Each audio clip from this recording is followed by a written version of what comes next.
And so what I'm here today really to end with in my little remarks here is to ask you to get much more involved. There are incredible opportunities across the state and local level with nonprofits, even with companies and with the state to be involved. And many of you are. I recognize many of your faces in the crowd. And I know you guys are the ones on the front line on land use decisions or various other issues, and keeping me on my toes as well.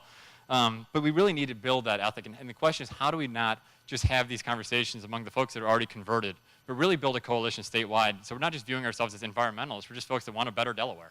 And we just really want to live in a community that we can be proud of. We want to live in communities that are taking responsibility for their environmental decisions, that are creating good jobs. And a lot of communities, and Milton's actually a great example of that.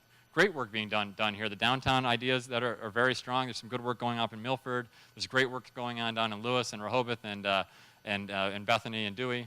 And so the question is, how do we leverage these things so the parts are greater and form a greater whole?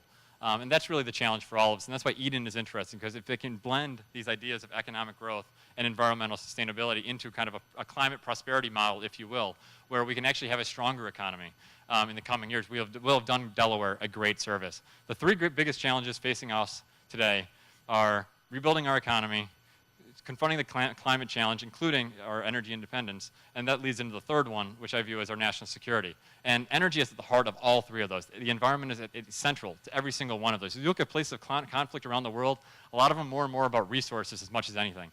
And energy is going to be the new front line of that, particularly with the trade deficit that we face. And so the question is, how do we not only think globally, but act locally in a way that could be replicatable globally, and really look at those opportunities to become a model? And so I'm very grateful for all of you coming out and fighting the beach traffic, which I apologize for being a few minutes late. I got stuck in that myself. I still haven't learned that I can't go down Route 1 on Friday afternoons.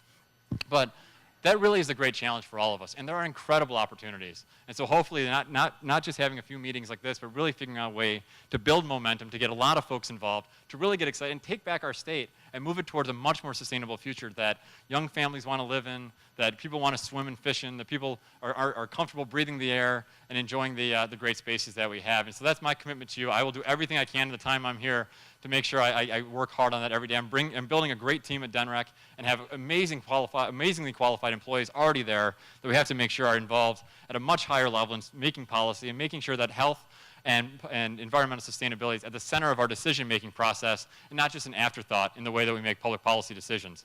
And so I'm very grateful for all your leadership. I'm grateful to be here. I'm looking forward to the great things that we'll do together in the coming years. Thank you very much.